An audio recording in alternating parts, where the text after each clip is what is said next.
In this section, we will pretty much quickly look at the different types of selection that are done by natural selection, like how most of the traits by which natural selections are controlled and then passed on.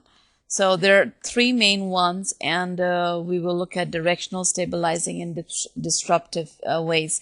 Now, I want you to review on your own the requirements of natural selection that was in the earlier lecture when we did on evolution, so I'm not going to go into it.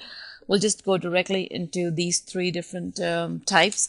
A directional selection is an example for that is from the fossil history of the horse. Now, the horse, if you look at the fossil history, it resembles the dog.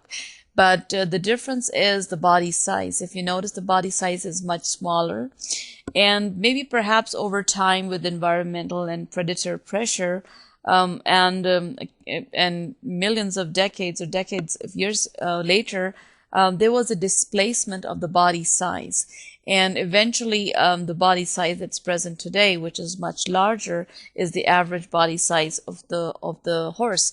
And so there was a direction of the trait, and this direction was towards body size, and that's what it's called as directional natural selection.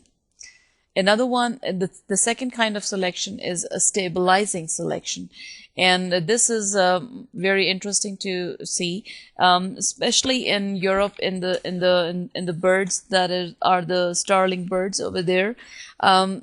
If there were less than 4 eggs, then they didn't survive, and if there were more than 5 eggs, they didn't survive either.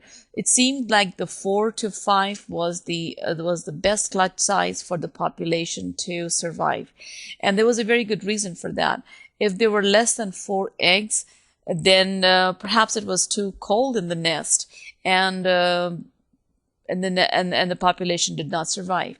If there were too many eggs, then perhaps there were too many mouths to feed, and that did not survive either. In humans, stabilizing selection also is it goes on during, for example, when the average weight of the baby is considered to be 7 pounds.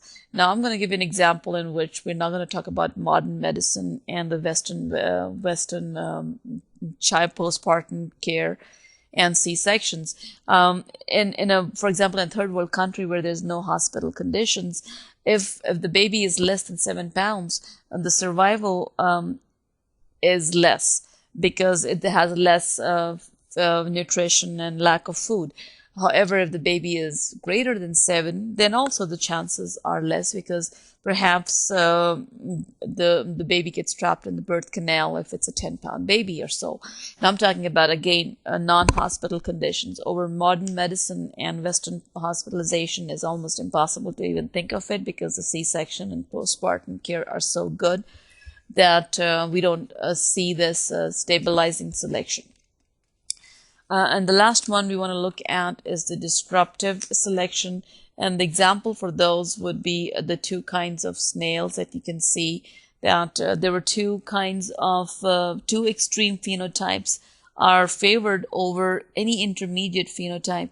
So, for example, on these snails, they have a wide range that includes low vegetation areas and areas that are more like forest. And in forested areas, perhaps the birds can feed on the light banded snails, and the snails with the dark snails become less prevalent.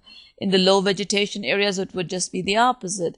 Therefore, these 2 distinctly different phenotypes are found in the population. And in this instance, the natural selection has resulted in obvious polymorphism. That is, there are 2 different kinds of patterns on the snail that are found, and they're both equally favorable depending on the condition.